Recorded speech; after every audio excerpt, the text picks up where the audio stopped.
അപ്പോൾ ഈ തെയ്യങ്ങളുടെ നാടായ കാസർഗോഡ് വരാനും അപ്പോൾ ഇതുപോലൊരു ദേവസ്ഥാനത്ത് വെച്ച് നേരിട്ട് കാണാനും ഒരു അത് പറയാം. ഞങ്ങൾ ഏട്ടൂർ ഇവിടെ എത്തിയത് നമുക്കറിയാം, കേരളത്തിലെ ഇപ്പോൾ അറിയപ്പെടുന്ന ഒരു യുവ കവിയുണ്ട്, കാസർഗോഡ് ജില്ലക്കാരനാണ്. മലവേട്ടുവ ഗോത്രവിഭാഗത്തിൽ നിന്നും ആദ്യമായിട്ടൊരു കേരള സർക്കാരിൻ്റെ അല്ലെങ്കിൽ കേരള പാഠവലിയിൽ 7ാം ക്ലാസ് പാഠപദ്ധതിയിൽ കാട് ആരുത് എന്ന് പറയുന്ന കവിത എഴുതിയ പ്രകാശ് ചെന്തളത്തിൻ്റെ നാട്ടിലാണ് ഞാൻ വന്നത്.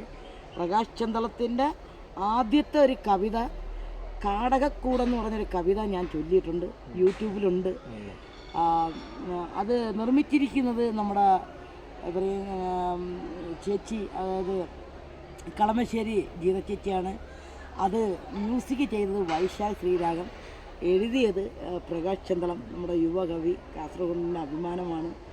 അത് ആലപിച്ചിരിക്കുന്നത് ഞാനാണ്. ഒത്തിരി വർഷമായി. അപ്പം അദ്ദേഹത്തിൻ്റെ ഒരു ക്ഷണം കൊണ്ടാണ് ഞങ്ങൾ പത്തനംതിട്ടയിൽ നിന്നും അവിടെ നിന്നൊക്കെ കയറി തെയ്യം കാണാൻ വേണ്ടി ഇന്നലെ പുറപ്പെട്ടതാണ്. ഇന്ന് വെളുപ്പിന് ഇവിടെ എത്തി. നമ്മൾ ആദ്യത്തെ ദേവസ്ഥാനത്ത് വന്ന് ഇപ്പോൾ വിഷ്ണുമൂർത്തിയുടെ തെയ്യം നടന്നുകൊണ്ടിരിക്കുന്നു. അത് കണ്ടു. ഇനി ഉച്ചയ്ക്ക് ശേഷം ഗുളികനും ഉണ്ട്, ചാമണ്ടിയുണ്ട്. അതും കണ്ടിട്ടേ നമ്മൾ വൈകുന്നേരം മൂങ്ങോടെന്ന് പറഞ്ഞൊരു സ്ഥലത്ത് ഒരുപാട് തെയ്യങ്ങൾ ഇന്ന് കെട്ടിയാടുന്നുണ്ട്. ആ സ്ഥലത്തേക്ക് ഞങ്ങൾ പോകുന്നുള്ളൂ.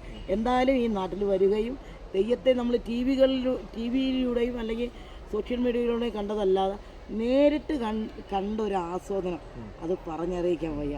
എന്തായാലും മാവങ്കോട് ദേവസ്ഥാനത്തിലെ തെയ്യം തിരകളിലോട്ട് ബന്ധപ്പെട്ട എല്ലാ കമ്മിറ്റിക്കാർക്കും അവരുടെ കുടുംബാംഗങ്ങൾക്കും സ്നേഹനിധികളായ എന്നെ ഒരുപാട് പേര് ഇവിടുത്തെ നാട്ടുകാരുൾപ്പെടെ എന്നെ തിരിച്ചറിഞ്ഞു. എൻ്റെ അടുത്ത് വന്ന് കുശലങ്ങൾ ചോദിച്ച്, എൻ്റെ വിശേഷങ്ങൾ ചോദിച്ച്, എന്നോടൊപ്പം ഒന്ന് ഫോട്ടോ എടുത്ത് സംസാരിച്ച്, അപ്പോൾ എന്നെ തിരിച്ചറിഞ്ഞു. അത് വലിയ സന്തോഷം. അവർ നല്ല സ്നേഹം എന്തായാലും തന്നു. ഒരുപാട് നന്ദിയുണ്ട്.